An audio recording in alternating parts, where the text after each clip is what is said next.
So, so I started out by asking people just general agreement questions. To what extent do you agree with the following statements? Anti-Semitism issue in the greater DC metro area. Sentiment against Israel as a nation is anti-Semitism, to try to get at this idea of, um, just generally that, and then talking about the Israeli government to try to extract that. Then I'm concerned about potential anti-Semitic acts occurring Martin's edition. In the past 10 years, anti-Semitism in the DC area has, increased. How they feel about that? Would you say that you've personally witnessed anti-Semitism in any context, and ask them about those? Would they say that they've been subjected to anti-Semitism in any of the following contexts? And then asking about members of their household, because, they could have someone in their household who has, but they not haven't personally. The same two questions. And then I'm familiar with the following, asking them about notable events that have occurred, right over here in Martin's Additions or very close by or within the county. And then asking them how likely it would be to participate in an in-person event, and their email. So that's that. I thought your questions, Naomi, were very helpful. And I'd be happy to add them in. I welcome other people's questions also, suggestions, and really would be curious to see what the AJC has done. Maybe they have some documents they could share with us, perhaps, that they've done themselves. Yeah. I've asked if they've done any surveys, but I think the answer was no. But on the other hand, Sue may have some suggestions of what she could use to learn about our needs. And that's the question I will pose to her. Do you want to review the questions that I added in case people didn't see them or didn't review them? Naomi asked if we could add in the following. Let me pull up what you asked for, Naomi. Okay. You asked that we add in the following questions. Would you benefit from professional training on how to discuss anti-Semitism with friends, family, coworkers? Would you benefit from professional training on how to address anti-Semitism when you encounter it in public contexts? Would you benefit from easily accessible information about reporting an anti-Semitic incident? We might ask our those are really helpful questions, I think. Okay. Let me just interrupt for a moment. I just got an email from Arthur saying he cannot log in. So Aaron, can you email him with the link? Yes, I'll be glad to. I'll be glad to. Thank you, Aaron. Okay. All right. Anybody else want to comment on the questions that Jessica suggested? My one comment, Jess, if you want to have fewer questions, possibly combining the questions that you repeat, like have you or has anyone in your household, you could just combine them. Oh, I know. Into a block. Yeah, I was gonna do that into a block with 4. Yeah, thanks, Leah. Yeah. I did it separately because I didn't want to have to format it, but I was gonna do that. That's a great suggestion. Hard. Yeah. And then one other thought I had, like, have you witnessed anti-Semitism or something that you questioned was like whether it was anti-Semitic or not? Well, picking up on that idea, Leah, this is Marty. I thought that it might be nice or useful to add a not sure answer category on some of these, because I think a lot of people, hear something that sounds off to them and they're not quite sure what to do. They're not quite sure what they heard. And so I think to recognize that element of people's lived experience would be nice to, like I'm looking at the, have you experienced? Well, people might say not sure. I mean, I've experienced anti-Semitism, and yes, you all know I'm not even Jewish. And one of the other questions, besides adding a not sure category in some of these, not all of them, would be, have you ever spoken up or reported it or taken any positive action about it? To ask people, that gives you a measure of how engaged people are, because I know a lot of people, again, Jews, non-Jews, will speak up if they hear something that's at least blatant. I mean, they may not be sure on some things, but if something's pretty outrageously stereotyped, I think a lot of people to say, wait a minute, that joke's not funny to me, or, some Yeah. version of that. Yeah. So I think it'd be useful to ask people, have you ever spoken up, or have you even, have you ever taken any action, and maybe have subcategories: spoken up to interrupt something, to interrupt a comment, or reported an incident? Have you ever taken action? That kind of a question. Does that make sense? Yeah, well, if they say yes, they've witnessed or they've experienced, Right. then we That's a ask them, yes. Yeah. yeah, if that's a yes, then we should ask, how did you respond? Or Yeah. what did you do? Yeah, Yes. that's what I'm thinking, along those lines. What Yeah. did you do? And a lot of people probably just stood there not knowing what to do, which is one reason I think my skills training is something we should ask Sue about when she comes. What Yeah. do you say? How do you address it? But asking people, what have they done? Because I would be, I think, very pleased to could- find out that a lot of people probably have tried to interrupt it. We could learn from that. The other and- thing I thought would be helpful, if I can just go ahead, is to have an open comment section at the end, where we've got here, I don't know that people are going to put their emails in. That needs to be optional. That's optional. Yeah, and you could say have something there like, if you'd like to be kept advised of committees and projects, please give us your email, and that would give us a group of residents who were interested supporters, but it'd be an optional email, they could opt in. But I think we do definitely need to add at the bottom is an open comments box. Is there anything else you'd like to share with us? Yeah. So please add that. Yeah. The only other thing I had, I thought it was good, I appreciated this, is, well, adding the not sure categories at least. On number 2, sentiment against Israel as a nation is anti-Semitism. I know that's getting at this notion of anti-Zionism and anti-Semitism, and there's a lot of confusion, I think, culturally at large about those two. But I didn't think that was entirely clear. I don't know that people will really understand that that's about anti-Zionism. And I don't know that using the phrase anti-Zionism would make it clearer, because people are confused by that phrase. So I don't have a fix for that, but sentiment against Israel as a nation. It wasn't clear. It's right to exist as a nation per se. It's right to exist as a Jewish nation. I think maybe, we need to fool with that a little bit to make it clear about what we're asking there. The rest of them I thought were really nice and clear and well worded and well designed. So thank you, Jessica. That was Nate, do you have any comments, suggestions? Well, just thinking about what Marty said about how to phrase that question, because I think it's an important question. Yeah. I'm not sure. I'd have to give that some thought. The only other thing, I thought Jess did a great job. The only other thing I wondered about was, should we add something? I don't know. I'm posing this. Should we add something that addresses, what sides of the political spectrum anti-Semitism can come from? To see if people perceive anti-Semitism as an issue of one political side or not. My gut says I would leave that alone. Yeah, I think I want to stay clear of politics. I think we want to think about hate speech, hate crimes, hate anti-Semitism as a hate that we want to, combat. And whether you're on the right or on the left, I'm not sure that's even helpful. And I really don't want to get into the political aspect of it at all.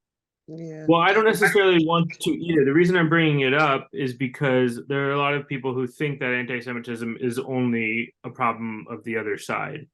And that could be helpful for us to know if that's the understanding of the residents. What do you think, Jess? I guess the question is, so I guess, Nathaniel, what you're saying is you're wondering whether people believe that only the party that is not consistent with their own political party is anti-Semitic or is promoting an anti-Semitic faction. So I guess the question could be along the lines of, do you view current political sentiment as including potential anti-Semitic factions across the political spectrum? That could be something that we could do. I mean, that might not be the exact wording, but we could try to make it less you know, more along the lines of across the political spectrum rather than talking about it in a more partisan way. Yeah, you're capturing what I'm trying Yeah. to say, but maybe it's not the right, I don't know. Maybe it's not the right, maybe it's not needed. I'm not sure. Well, I think that's a fair question, but I guess the goal is like, is your goal basically to try to make this something where it's saying like, this is something where everybody can come together on because everybody's, you know, assuming this about the other group? I mean, I guess that's the question. Like, I think it's sort of trying to tamp down the polarization and demonization that's already occurring politically. I think that's sort of what you're pointing to, or at least that's what I'm inferring from it. Right. Yeah, the question I have is what can we do about it, even if we knew?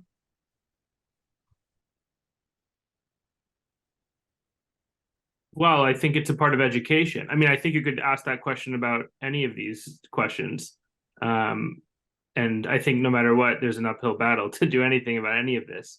But I think, you know, if we understand that people have a misperception about where anti-Semitism comes from, then we can help, you know, in terms of the educational resources that we're going to be utilizing moving forward.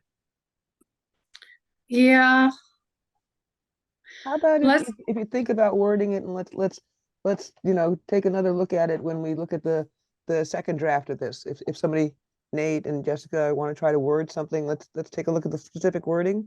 Would that be helpful? I mean, I kind of agree with Nomi that we want to be not political here, but it's an interesting question. And so if there's a way to word it, I mean, you know, we're going to be looking at a second draft of this anyway before we okay it. So, you know, maybe see if you can come up with some wording that you think might work. well, I suppose you could say, Aaron, have you touched base with Arthur? I don't see him on the group.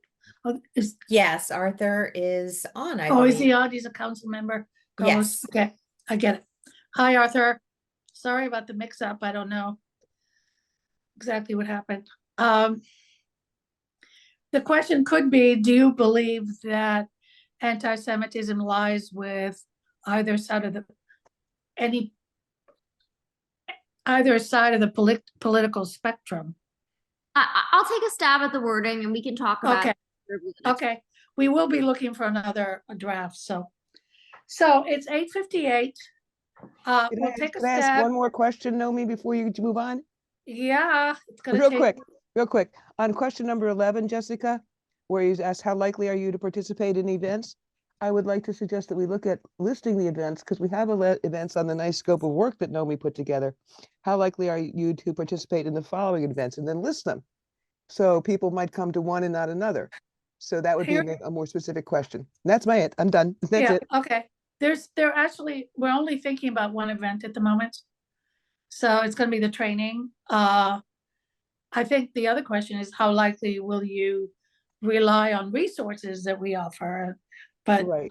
Would you want to have a small group discussion like Marty and Helen Blank were discussing at our last meeting? You know, we got a couple options here for the kinds of activities that people might want to participate in. And so just make question 11 more specific that way. Thank you for actually, letting I me think, pop that in there, Noe. yeah, actually, I think it would be interesting to ask Jessica, what do you think about how likely are you to participate in small group discussions about anti-Semitism? And how likely are you to attend a training? I think we do ask that. So think about that for the next draft, Jessica, okay? Got it. All right. So if we can fit in, as long as Sue doesn't join us, if we can fit in Nathaniel's revised article, which I thought was really good to go, after I did a little fiddling with it. And I'm going to propose that we go on with it and simply discuss what to call it. And Nathaniel had a good suggestion. And do you want to say what it is, Nathaniel? For a title? I don't remember what I said. Something anti-Semitism task force launches amid rise, or I don't know. Task force launches amid rise in anti-Semitism. Yeah, new task force formed. Let's see. I'm gonna call In the yeah, in the wake of, I can't remember it. Of rising anti-Semitism. I don't think I said in the wake of, but Like Oh, we're in the midst of, that sounds smart. in the midst of. yeah, yeah. And Nate, this is Marty again. I just want to thank you for working on this article to get to the point where we can have consensus.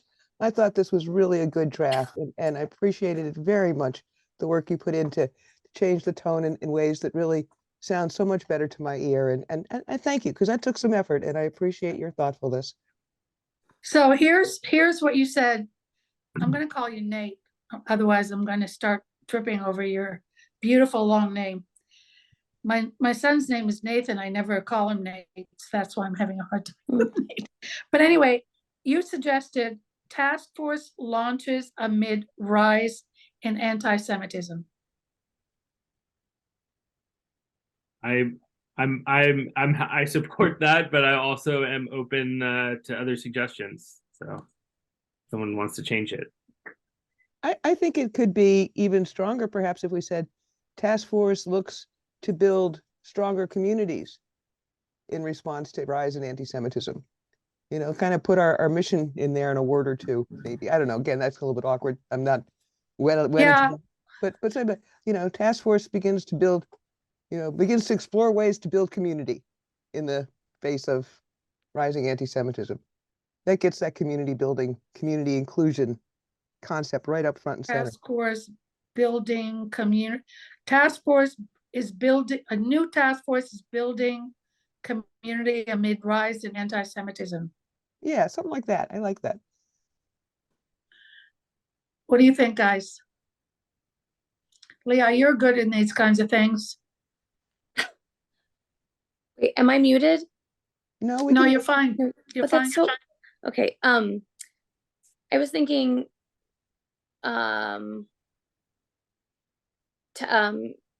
task force formed as result in rise in increased anti-Semitism, or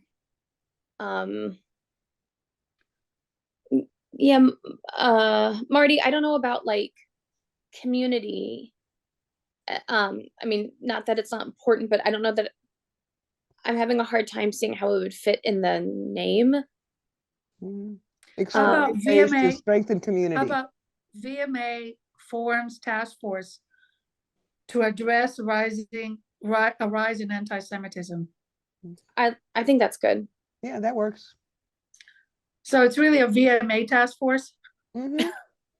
The VMA forms a new task force. Make it active instead of passive. It's not a task force is formed. It's VMA forms a task force to respond Address- to anti-Semitism or something like that. To address rising anti-Semitism. That works.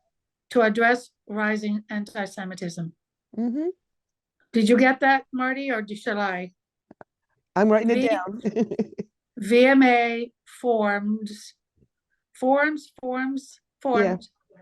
Task force. Task force to address rising anti-Semitism. Got it. Does that work for everybody? Yes. Okay. And again, a thank you to Nate for a very nice article. Nice job, Nate. Really appreciate it. Thank you. Okay. It's 9:04. I'm checking to see whether Sue has joined us. Sue has not joined. I've Yeah. been watching the waiting room. She is not here yet. Okay. I'm sorry to interrupt. Are we sure that Sue has the correct link? Was she sent? Yes, I sent her the weekly wrap-up link, but I will, which is where I got it. You know, the weekly wrap-up had. Yeah, that one was right. Yeah. Oops. Oh God. Helen Blank is also was trying to get in and she couldn't get in because she was calling for the elections committee. Yeah, same. We all had that problem. Well, not all of us, but a few of us had that issue. Erin, do you think you can stop screen share? Okay. Thank you. Sorry. Marty? Yeah. Marty, would you call Helen? Or would you text her? Would you send her the right link? Okay, let me mute myself. Yeah, I'm gonna call Sue and make sure she can get in.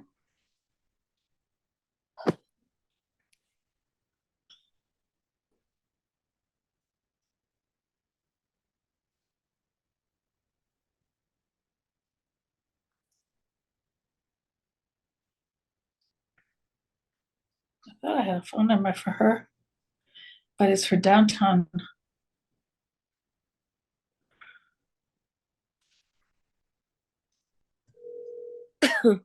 I can send an invite if you'd like.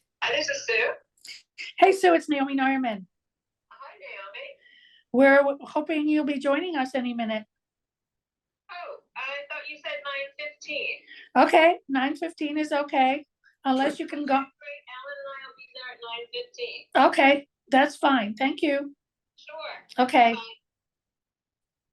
I think I was giving us a little bit more extra time to finish our business. So, Do so other let's things think- okay, instead. huh? We could do the other things instead, like decide the next meeting, things like that. Exactly. I do want to talk to you about the timing of the training. I feel that the time we are under pressured situation. We are also approaching the holiday season. And I would like to propose that we propose to Sue, and she's going to be joined by Alan, whose resume we also forwarded, that we do it around right after the Hanukkah. Hanukkah is on the 15th, and do it sometime. Hanukkah ends on the 15th, right? Yes. And do it sometime that week before the holidays. And here's the thing, there's nothing stopping us from doing it more than once. I've gotten interest from 2 or 3 other municipalities that are willing to promote this and to offer their space. The town of Chevy Chase has, as you know, a space, and Garrett Park has a space for 75 people. It's kind of far away from us, but never, it could be hybrid. And I would like to propose that we think about doing it in mid-December. I know it's not a lot of time. Are you okay with that? I won't be here, but I mean, people should do what they want. I really just don't think it's a good time of year. Like people have holiday parties, like it's the end of the school year, like in terms of people have holiday events at school. It's just, I would really think we should shoot for like the first week of January, because like it gives us a month to advertise. We're done with all of that. It's just really short timing and such a hugely busy season for people. I just worry that it will be really hard to attract people. Yeah, I hear you, actually. I do. What does everybody else think? I tend to agree with Jess. I mean, I'm like, if you feel strongly that you want to do it before the end of the year, I'll support it. But I like Jess, I mean, I've got travel plans. Yeah. I mean, there's just a lot going on. Yeah. But not to say that it can't be done, but I want to do it justice. I want to like maximize attendance. Yeah. I hear you You know? both. Yeah. I don't feel strongly about it. I just was feeling a sense of urgency and looking at the holiday season, but you're right, it's already upon us. It's not, even though it's 3 weeks or 2.5 weeks, it's still upon us. There are holiday parties and so on. So does it make sense to look at the first week of January and see what might be? I'm going to be traveling, but I will definitely call in. So, and I'll work, on the road if I need to, although I will need your help in promoting this thing. But what do you think about the first week of January? Can't make it too early in the week. What if we did like Monday the 8th? Uh-huh. I mean, I like it, whether we did it like Thursday the 4th or Monday the 8th. Like it's kind of a toss up, but that way we'll at least give people a couple days to get back into their routine. Yeah. When will you be back in town, Naomi? I'm actually going away for 2.5 months. Oh, okay. Then, yeah, I was about to Never say, mind. wait a week or something, here, but you're Yeah. going, okay, got it. I'll be calling in from a hotel. So, I'll be in Atlanta the first couple of days of that week. Monday the 8th will probably work.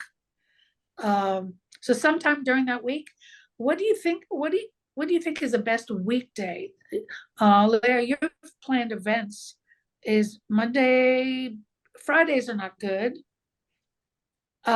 Which day of the week is better than others? Is a Sunday okay?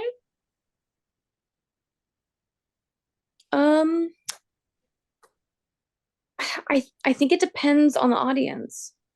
I Uh-huh. think for like a certain demographic, I think Sundays are okay. Like Yeah, for like seniors, to be honest. yeah, Like we don't, I mean, we do, younger families do events earlier on the day on Sunday. yeah. In terms of events, I actually think that there are speaking engagements most days, Monday through Friday. I think galas tend to be towards the end of the week. Uh-huh. Can So I interrupt for 1 second? I apologize. Helen and Marty Blank still can't get in. they're on right Aaron, now. you got them on? Good. Thank you. Thank you. I'm sorry, Leah. Forgive me for interrupting. it's okay. I don't think I don't think there's any bad day for this. Anybody else have any ideas? I think people who are really motivated to come are going to come. Like, I think this is a very specialized type of event. If we give people a month's notice, they're going to do something with their calendars to make it work, whether they're a parent or, an older Okay. person. So I Okay, think, this'll give me time to check in with the other municipalities. And what do you think about a hybrid event? Offering people both options, or should we do it all on Zoom? I Or think all you in should- person? sorry. Yeah, go ahead. My inclination is that it should be one or the other. I think that half and half is really disorienting. Okay. This would be these are good questions to ask Sue. She's been doing these. She just finished doing 2 or 3 of them with an audience of 1,000 and an audience of 500. I don't know if they were national or regional or whatever. So we'll ask her about timing, and we'll ask her about, well, I'm making notes of what to ask her. And Alan Duncan has joined us. Hello, Alan, welcome. Thank you very much. I'm just getting my video set here. Okay, take your time. Sure. And Helen, We- thank you for joining us too. Helen and Marty, sorry about the mix-up today. The right link was in the weekly wrap-up, but not in the reminder today. So we'll wait for Sue, or Alan, is Sue with you? No, she'll be with us just in a minute. Okay, I've just admitted Sue. Here she is. Naomi, can you ask the AJC people if issues were raised about the you're breaking up, relationship Helen, I between can't. anti-Semitism? Helen, Can you I can't- ask that, can you hear me now? Yeah, Can you ask the AJC people if they've gotten questions about the relationship between anti-Zionism and anti-Semitism? yeah, in due time, we will. Yeah, we will. Yeah, Alright. we'll make sure. Yeah. Hi, Um, Naomi. Hello, Sue. Nice to see you after all this time. Yes, nice to welcome. be here. Welcome. Our whole task force is with us, minus one person. Great. And I think we'll just let you and Alan introduce yourselves. and then make a presentation of the kind of workshop training you usually offer and what you envision for a community like ours. Unless you want to have a discussion about our needs first, but I'll let you have the podium. Okay, great. Thank you so much. It's so nice to meet all of you. And Ellen and I are both thankful that you're here this evening at 9:15 at night, probably after you probably have some kids yelling in the background. And so if you do, please don't worry about it. I was wondering if before we start, if you could just briefly introduce yourselves a little bit and why you're here, why you're interested in hearing from us, or a little bit about yourself. Ellen and I would both appreciate that, and then we'll introduce ourselves. Okay. Nate, do you want to get us started? Sure, thanks. Hi, Sue and Alan. Thank you for joining us at 9:15 tonight. My name is Nathaniel Edelstein, and I'm one of the members of the Anti-Semitism Task Force. Concerned citizen. Fun fact about me is my brother and his wife met working at AJC. So I'm a big AJC fan, and I'm really happy to have you here. Great. Tell them what you do, Nate. I organize travel programs to Israel. Nice to meet you. Want me to go around the room just to make it efficient? Leah, do you mind introducing yourself, or Leah? Yeah, sure. I'm Leah Kraft. I'm also a committee member here in Martin's Editions. I have a fun fact too. In 2004, I was the AJC plenum intern. Oh, wow. From Lexington, Kentucky. Oh my gosh. That's great. Thank you. And so what do you, it helps us if you all can tell us a little bit what field you're into, just so we can see what your interests are.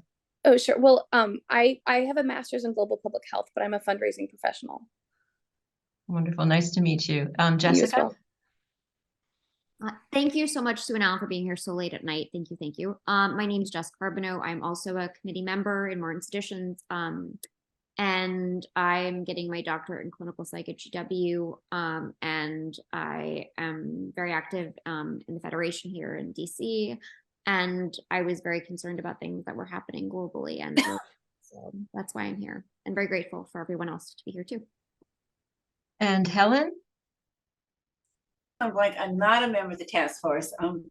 When I worked, I led the country's federal early childhood advocacy and policy at Children's Defense Fund and National Women's Law Center. I think AJC was a member of the Alliance for Better Childcare that helped to pass the first childcare legislation.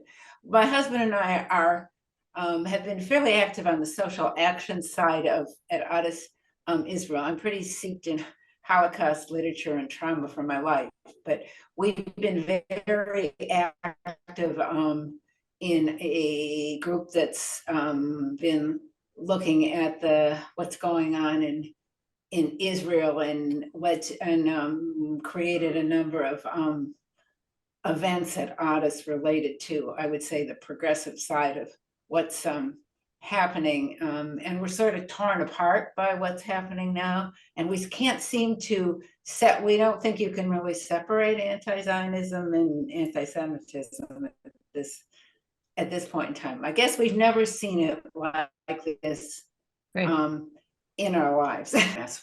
Okay, so we'll talk a little more about that, and then MJ, if you're able to come on or comment, that'd be great. Hi, thank you, Sue, and welcome to Alan as well. And my name is Marty Langland. I'm the past president of the National Women's Party and the DC Rape Crisis Center. I do violence intervention work on 4 continents. And among the groups that I've done anti-violence and violence prevention work for are the Holocaust Museum. And I'm actually not Jewish because I think people who aren't Jewish need to stand up to anti-Semitism too. Well, great. Thank you so much. We appreciate your being here, and that is very important. So thank you. And Arthur? Yeah, I'm on the village council, chairing the village council, and was instrumental in getting this committee set up. So I'm just sitting here watching the world pass by. It's the committee's work tonight. Okay, great. And Alan, would you like to introduce yourself? And then I'll go ahead and introduce myself. Sure. I'm sorry, I stepped away for a moment, so I don't know if I didn't hear Naomi, but I'll introduce myself anyway. Naomi, do you want to you look like Sure. My name is Naomi Nyerman. I think you all know me. I'm the chair of the task force. I was born and raised in Israel, and I am really concerned about what's happening and decided to help do something about it in our own village. Well, anyway, well, that's great, Naomi. Thank you all for having us this evening. My name is Alan Ronkin. I'm the regional director for AJC here in the Washington region. Leah, we share something in common. I too was an AJC intern many years ago. And I've been doing this work for going on 30 years now, 10 years here as the director in Washington. And I've been working with Sue for the last going on 3 years now, doing community education around the issues of anti-Semitism. And Helen, to answer your question, yes, it's the first question we get pretty much in every presentation that we talk about. So spoiler alert, we do talk about it quite a bit. I don't know, Sue, if there's anything else I should say, or I'll just turn it back. No, that's great. So thank you. I lead the regional office of the American Jewish Committee's Task Force on Anti-Semitism. And so some of you are familiar with the American Jewish Committee, but if you're not that familiar with it, we are we advocate for Jewish people wherever they live. In the United States, in Israel, in England, in France, in Germany. We are a global organization. And we've got about 25 offices in the United States, 17 overseas, about 30 international partnerships. And we work with diplomats, world leaders, members of Congress, local lawmakers, community leaders, and community activists. And as Alan started to mention, we spend a lot of time educating people in the community about anti-Semitism. And we have done this with people ranging from Maryland Governor Wes Moore to the Montgomery County Council, the Arlington County Council, reporters at WTOP, reporters at USA Today, the FBI. We talk to them pretty much every quarter about anti-Semitism. One of the reasons we do a lot of this is the American Jewish Committee does a very unusual survey once a year, where they survey the Jewish community and the non-Jewish community in the United States and ask them the same questions. So we are able to come up with very interesting data that we share with all of these leaders. Now we are spending a lot of time implementing the White House strategy to combat anti-Semitism in the community, which, if you are familiar with it, has pretty much 4 different pillars. And those are building an awareness and understanding of anti-Semitism, and including its threat to the country and why everyone should care. Our presentations talk about that a lot, why someone who is not Jewish should care. And to broaden appreciation for Jewish American Heritage Month, which is a very big effort that we have every year. Jewish American Heritage Month is in May. And then the other pillars are about improving safety for the Jewish community, making sure that anti-Semitism doesn't become normalized in our country, and building community solidarity and cooperation with lots of different organizations in the community, whether they're multi-faith or other kinds of groupings of people. So I guess I would like to know the best way that you would like to proceed. Would you like us to tell you a little bit more about what our presentations are about? Or would you like to talk about, I know you as a community are interested in doing something together. We could talk a little bit about ideas of what you could do together, if that's something? Like, is there a particular goal you want to get from us today? I'll speak to that. I think we envision a training program by you all. Oh, maybe it's a lecture, maybe it's interactive, I don't know. But, and we can talk about whether it should be in Zoom or in person. And then, yes, suggestions of what we could do together thereafter or beforehand. So both is the answer. Okay. I've done a lot of talking. Alan, would you like to explain a little bit about what we cover in our program? Sure, absolutely. Thanks, Sue. So the program, we customize the program pretty much every time we do it, but it has a general framework that we walk through. For a group like this, I think we would first begin by talking about the Jewish community, both in our locality here in the Maryland area, but also internationally. I think there are folks who don't know who the Jewish community is.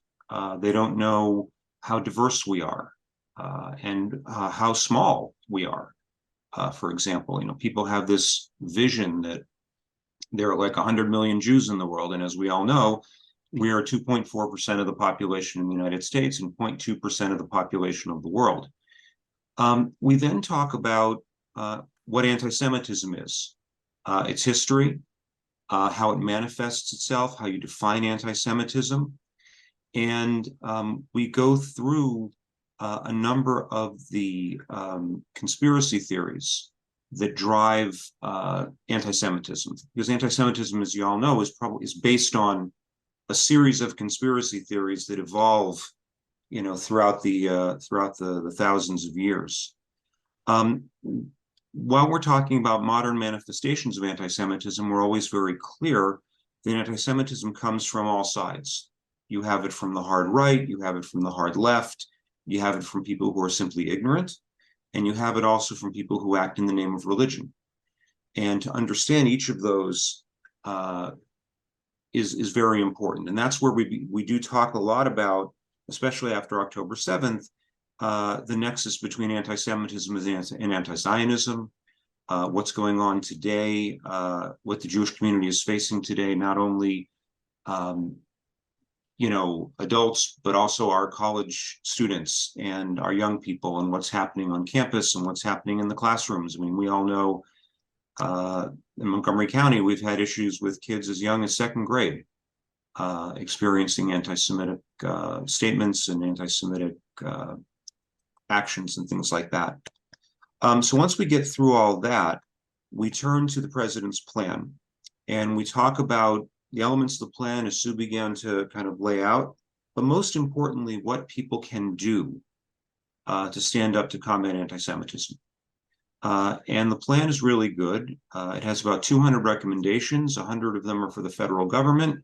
And of the other 100, 60 of them were part of AJC's call to action that you can find on our website, where we identify things that people can do in all different sectors of our country.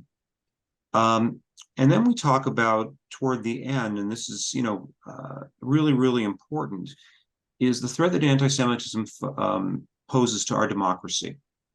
Why did the President of the United States, for the first time in ever, decide to prioritize anti-Semitism?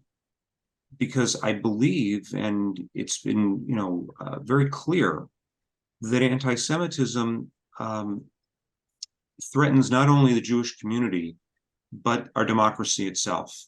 Anti-Semitism is not a Jewish problem, it's a societal problem. And if anti-Semitism is left unchecked, other forms of hatred and bigotry also run amok. And in fact, a little bit of a spoiler from the training, one of the statistics that we share is that there are some 738 hate groups in the United States, as identified by the Southern Poverty Law Center. Some are anti-Black, some are anti-gay, some are anti-women, some are anti-Latino. All of them are anti-Semitic. It's the through line. It's I sometimes call it sort of the gateway bigotry in our culture. And In fact, one of the chief folks over at the SPLC, a guy named Eric Ward, who's a wonderful and thoughtful speaker and lecturer, says that we're not going to solve anti-Black racism in this country until we solve anti-Semitism. Which, when I heard it, was very, it's not something you often think about. Anyway, so that's without going into too much detail, that's the general framework. We do it in an hour. We can do it in person or we can do it online. The presentation now runs somewhere around, I would say, around 40 minutes. And then we generally do about 20 minutes of Q&A. We're able to do longer if people want to go longer. We don't just cut it off at an hour. And as I said earlier, and I think Sue also said, we really do try to customize the presentation for the community that we're talking with. A couple of weeks ago, we've been doing recently presentations to law firms because we find that law firms have a lot of people that are very influential. They have clients, they have all kinds of folks that they communicate with. And we did a training for 1,000 lawyers and their staffs at a very large firm. So what we did it on Zoom, and they had people all over the country that participated. So we've had them as large as 1,000 and as small as I think about 5 or 6. And we'd be delighted to talk with you about what your needs are and how we might move forward. So I'll start with a question about whether you include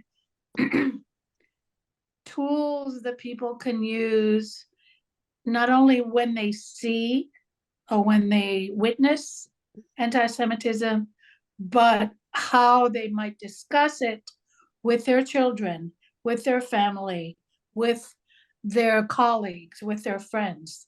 Do you have that in your presentation? Naomi, we have done a lot of different presentations and they're targeted for all different kinds of people. So what we do is we customize them. Right. That might not be the most thing of interest, for example, for law firms, than it might be for people who have families with them. Right. So we do it, we have all of that information and we pretty much customize it. So the answer is yes. Yes, the answer is yes.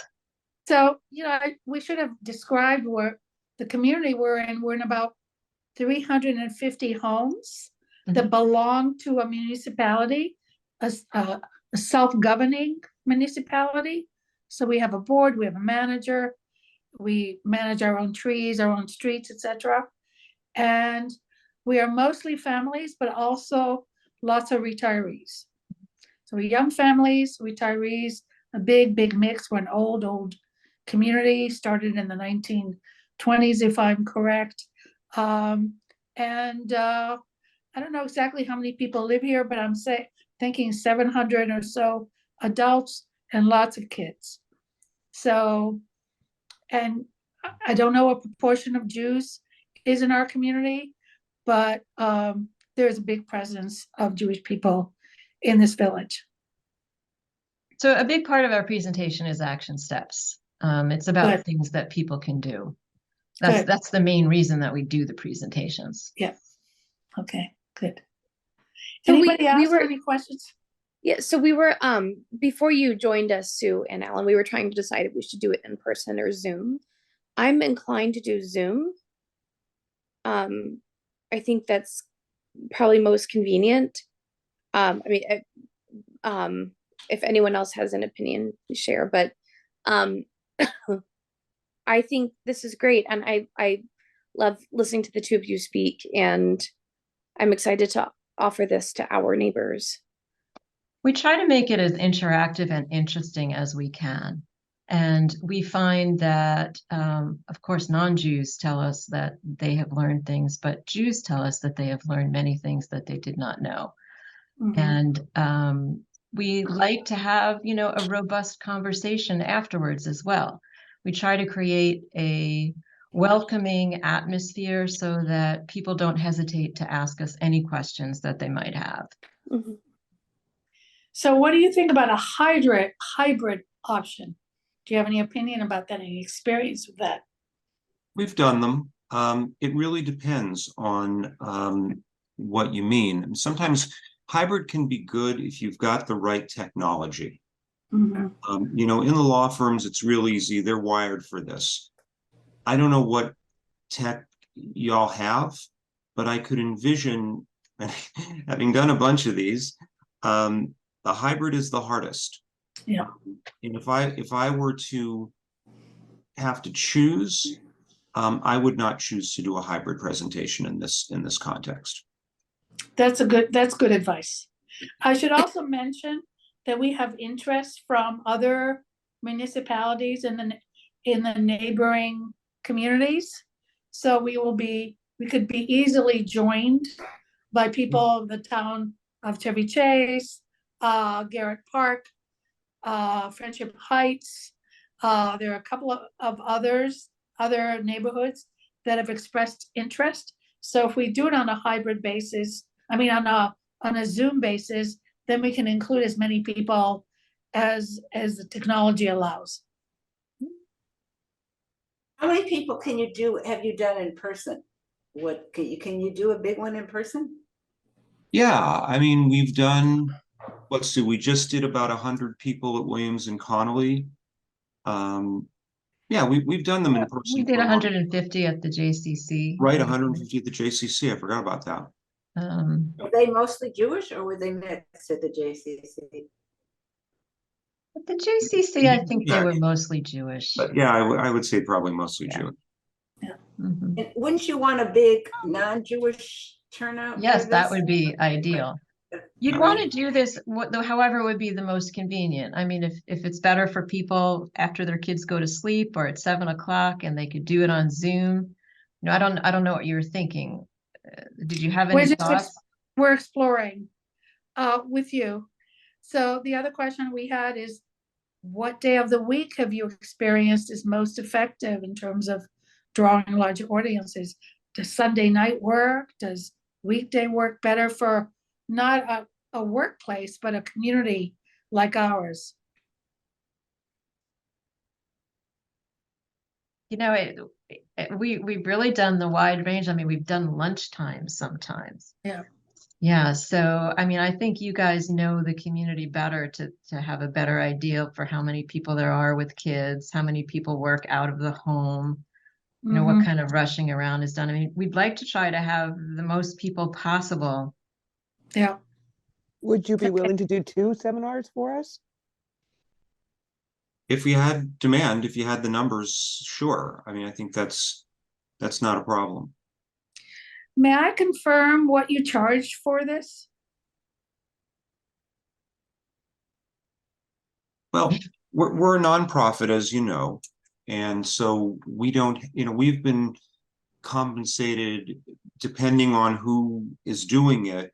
You know, for example, some of the law firms have done this and have compensated or made a donation to AJC as much as they would have paid a professional DEI consultant to come in and do a seminar for them.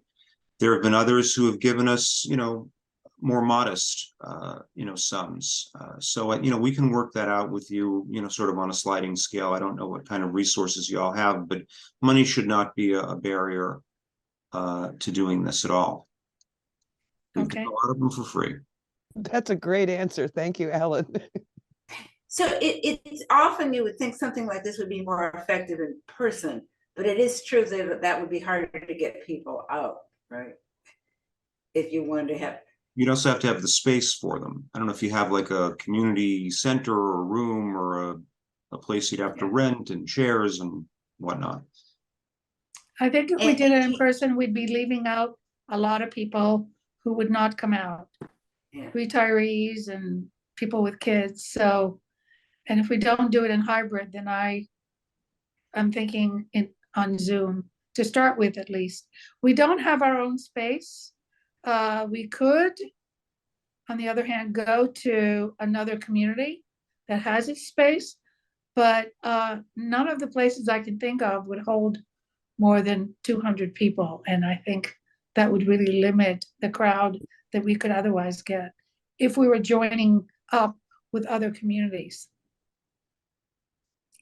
Well, we have a Zoom account. I think it limits out at about 1,000 people, so I'm not worried about, running out of room on Zoom.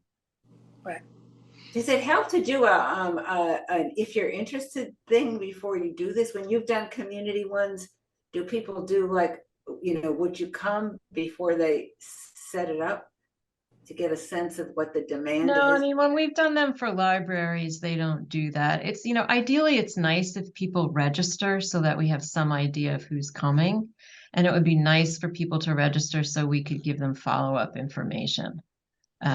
We have a lot of resources that we can share, resources about talking to your kids, resources about reaching out to teachers and to school administrators, reaching out to your employer, all different kinds of resources. So that would be the most ideal. Does anybody on the task force have any questions? Have you had to change any of the resources? I'm sorry, Helen, I didn't hear you. Have you had to change any of the resources since October 7th? We've updated the presentation significantly. Yeah, the war really does look like the elephant in the room for so many people. And the rise in anti-Semitism since October 7th has been really striking to me, and I'm sure many, many others, including you. And my question is kind of a sensitive one. There's also, of course, been a rise in attacks on Arab Americans. For instance, the terrible shooting up in Vermont.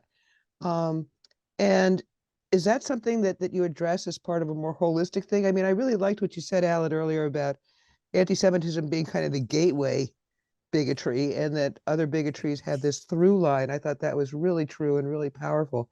And we're seeing that because whenever somebody comes after the Jews, the next thing they do is come after the gays or the Arabs or the Catholics or you name it, and it's just such a deep connection there.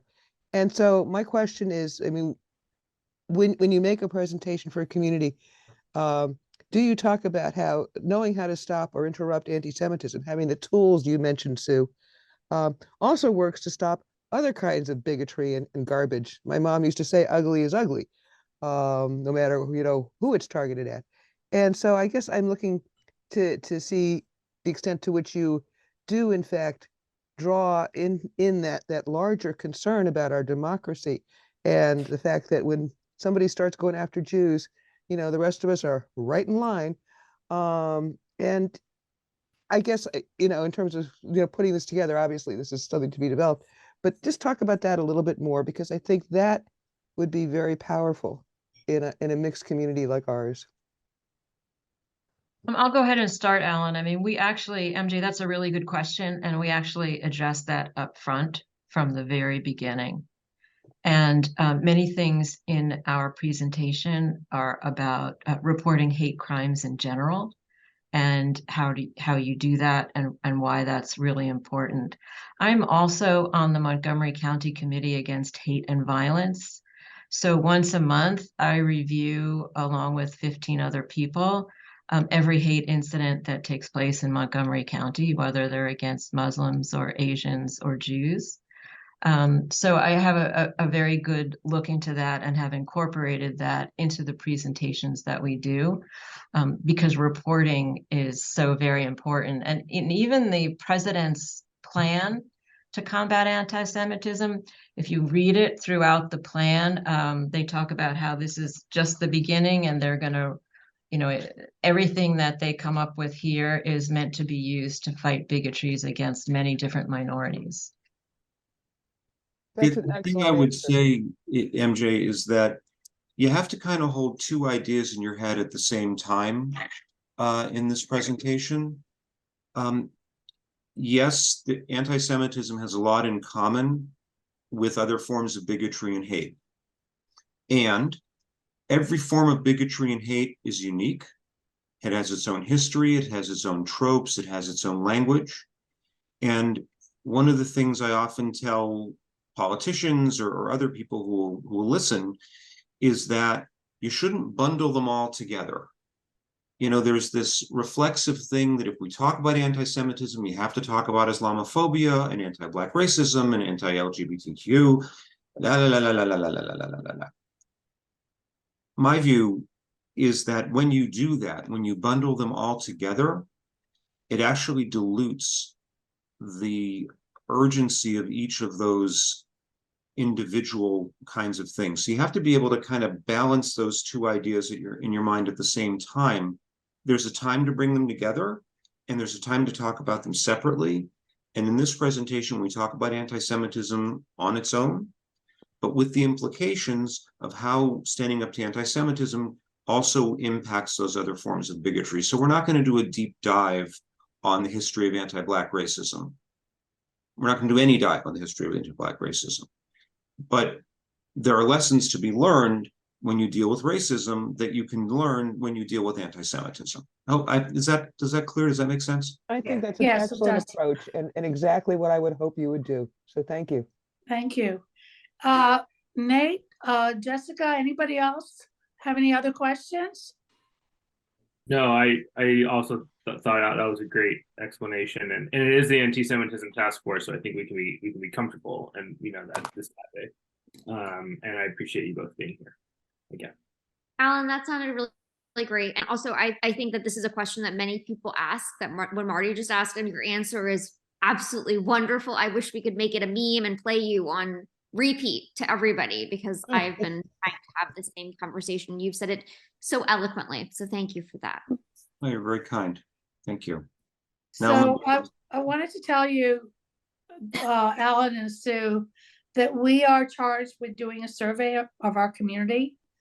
It's it's presented as a needs assessment, but it's also about attitudes towards anti-Semitism.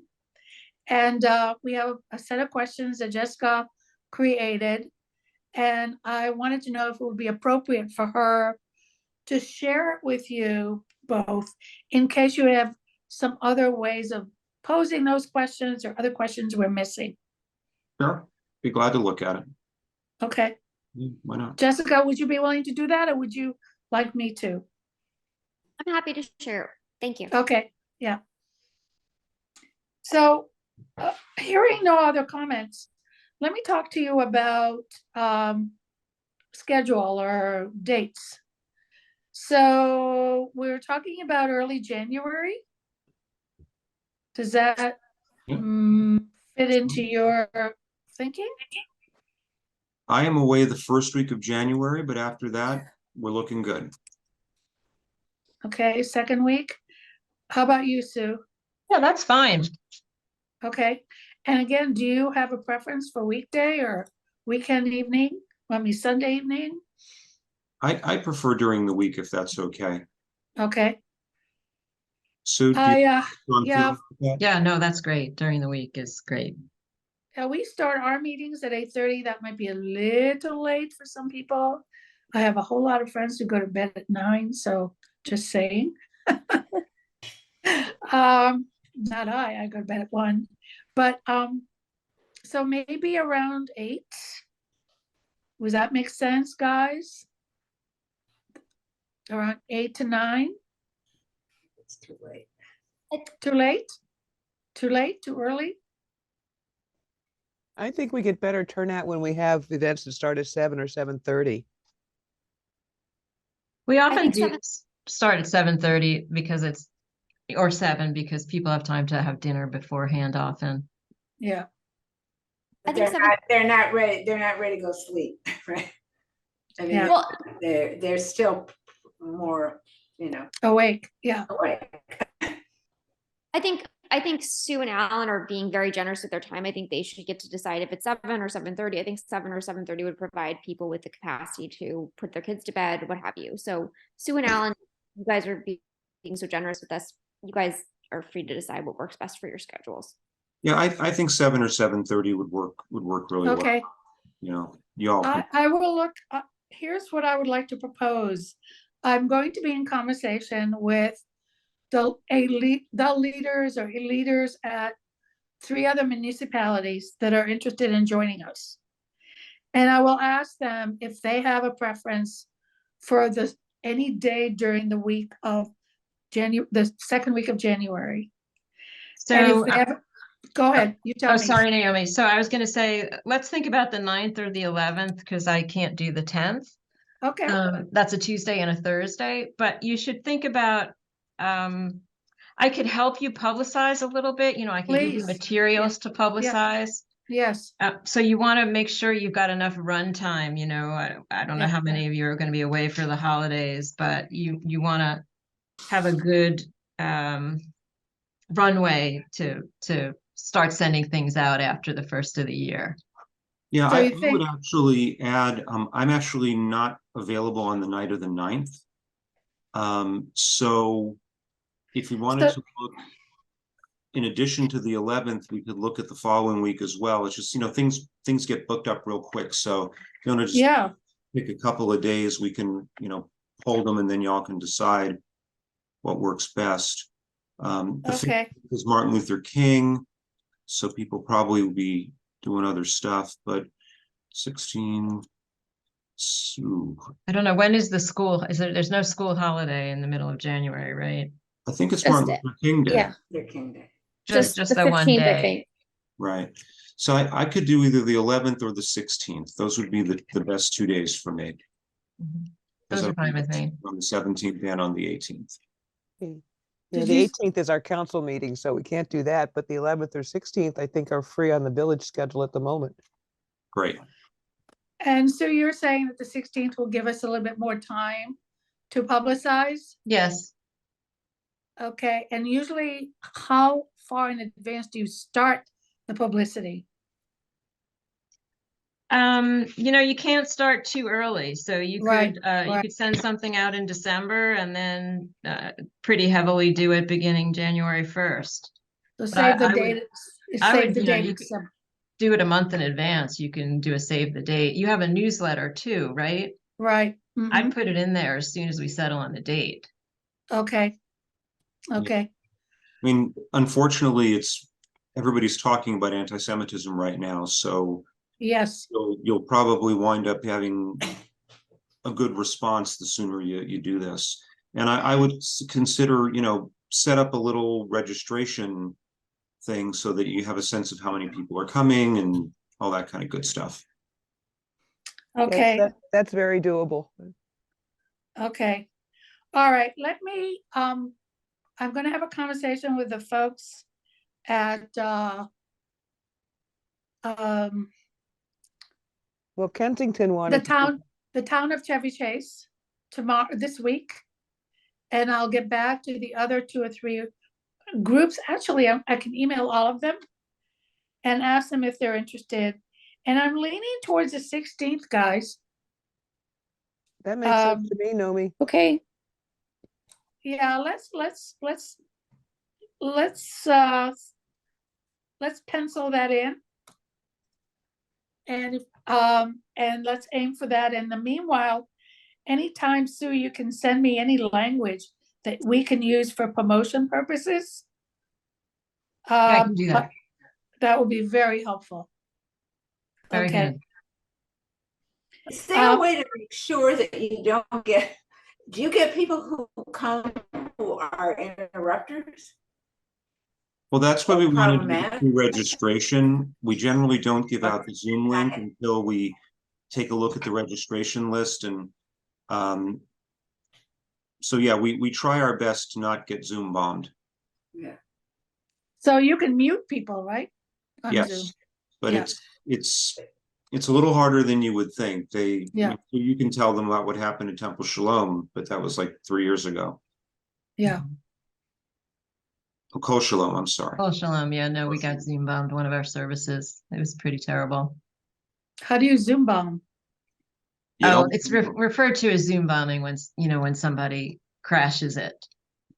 We had Crashes the whole thing or just crashes? we had people coming on 7 or 8 at a time yelling, Oh. Jews should burn, Jews should burn Oh, yeah. at our synagogue service. How Okay. horrible.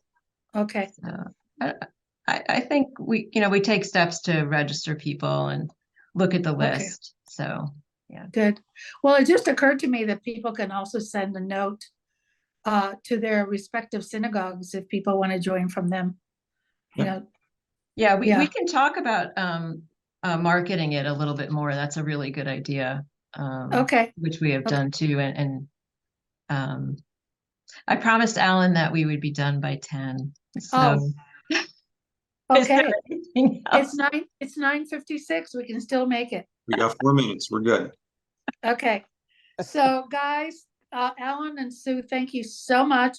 We're really encouraged, and I think we have met up with the professionals that we have wanted to meet. And we have a lot of, I'm very excited. Yeah, thank you from the village council as well. Thank you very, very much for your time this evening. We look forward to it. Okay, we'll be in touch, Sue. Thanks. Y'all Good have a night. night. Bye. Okay. Thank you. Bye-bye. Thank you. So, is everybody else on? Yep, we're still here. Okay, Do so we what do need you to take think, a guys? vote to invite them, Nomi? What? Should we take an official vote to proceed with this, just for the record? Sure. Everybody, can I make a motion? You certainly can. I make a motion to invite them. Second. All in favor, please say aye. I Can't vote. Anybody opposed? Okay, we've got a 5-0 vote here, right? And Helen, Yeah. I'm sorry you can't vote, but I think you probably would be a yes if you could. Is that correct? Sure. Okay, I'm recording it as 5-0 with support from the community. Okay, Well, so, can I have one question for Jessica before you send them? Helen, the we survey? can't hear you. There Helen, were you're some breaking things up. we noticed because a lot of people, Helen, you're breaking up. I'm sorry, before you send them the survey, again, you can't hear me, right? You know what we could do, Helen, since we're having a little difficulty hearing you, you could type in some comments in the chat if you'd like. That might be helpful. The chat only goes to it doesn't go to everyone. Sure it does. It goes to the assistant manager. But Helen, it's getting really late. I have to be at Okay. work tomorrow and I need to help. And you can feel free to send me an email. I'll send you an email. Fine. It's not. Okay, so the follow-up is that Jessica's gonna send them the survey questions. You have Sue's email address, Jessica? I was going to email you for it later, Naomi. Okay, good. And And what else Jessica, is you'll on send our the agenda? questions to include Naomi's questions too? Naomi's, I am so sorry, forgive me. Naomi's never questions. mind. I was Okay. going to make the modifications that we discussed, yes. Great, Good, okay. thank you. So on our agenda is next meeting. And when should we meet, guys? I think we should meet to discuss marketing this. In a couple of weeks? When are you all going away?